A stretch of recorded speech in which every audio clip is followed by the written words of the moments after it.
Welcome to another edition of Turn 6 Garage, and today I've bought another pile of Euro trash.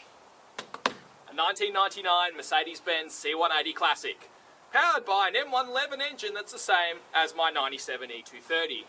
So what in all that's holy possessed me to buy another Mercedes with the same engine in it? I've actually had this thing since December last year, but because of my other time constraints and other things I'm doing, it's sort of been a bit difficult to film with this car, and there's been a couple of things going on with this car behind the scenes, so that's why it's taken until now for me to show it. And one thing I'm going to say is that in the next few months, because of my other life becoming so busy, these videos will only be every 2 weeks, not every week, as some of you would be getting used to seeing. So, about this C180, well, I bought it off a long-time owner. The person who had the car had it for the last 11 years. He had it as his first car, and it spent quite a lot of its life in Queensland, although it was originally registered here in Victoria. It was originally a Worrells Tourat car, then it went to Queensland in 2003, before coming down with its previous owner in 2014. So it has all the hallmarks of a car that's been in a hot climate. So you can see from the pictures the interior is a bit torn up. There's a few things going on here inside with the headliner, and the paint's a little bit, well, it's a little bit tight in some places. But other than that, it's actually a really nice car. And I've always wanted one of these because I've watched way too much DTM in my life, and I love the C-Class DTM. Also grew up with this type of Euro trash, and I always harboured a desire to have one. So now I have one. The last of the line, South African built C180. This is a September 99 car, 2000 model year, so this is what the last type of C180 W202 looks like after all these years. Now you'll notice a bit of paint peel here on the mirror, and there's a bit of peel around here on the roof, but a little bit of fade, but it's not too bad. A little peel on the boot, but we can tidy that up. So, I didn't pay a lot for this thing though. I only paid $1,500 for it. But there's been a bit of money spent on it, so we had to change timing chain tensioners. That was a bit of a scenario. Things didn't, less we say the better. I've had to change coils and plugs, and we'll do that in another video. I'll show you exactly why a lot of these European cars aren't well maintained in this country. Yeah, interesting fact. So, as you sit in your C-Class, what did $54,000 in 1999 get you?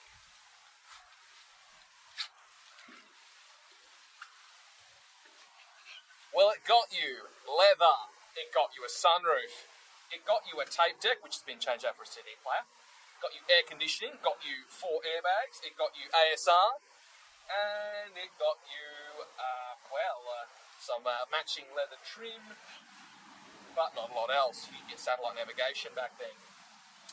You didn't even get the flashy Mercedes styles. You got the standard Mercedes-Benz taxi style dash cluster.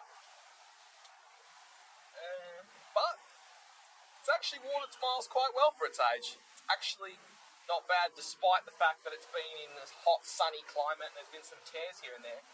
It's not too bad for a car that's 24 years old. So, that's a good thing. The W202 Mercedes C-Class was built between May 1993 and July 2000, spanning the 1994 to 2000 model years. Now, in the classic car market, W202s aren't that highly appreciated. You can get plenty of cheap W202s for not a lot of money. Although many require lots of work, they actually are reasonably good cars once you sort them out. So this one here was one of those really cheap ones. Now, it does require some work still. It does need some suspension work. It does need headliner. And it needed coils and plugs, which we did. But fundamentally, it's not a bad car. And parts are reasonably cheap for these things too. And they're also very easy to work on. So, in terms of practical classics, it's definitely something you should think about if you want a good, fun, cheap, budget classic car. So what are we going to do with the C180? Well, we're going to fix it up, and we might move this one on after I've had my fun with it, and Nick has had his fun with it, and we might sell it on afterwards. So, we'll see what happens with this car. It's also another special European car that I've got that is a long-termer for me that was a direct competitor for this, and you'll see in the next video what car that is.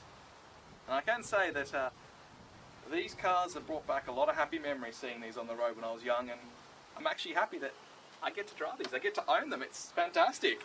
And that's what I love about these old Euros. Yes, you've got to go through some financial hardship to sort them out. Yes, they're not the most practical daily driver, but you get to enjoy something fun and classic and interesting. And that's something I love about them. So, stay tuned for more. And if you like what we're doing, remember to like and subscribe.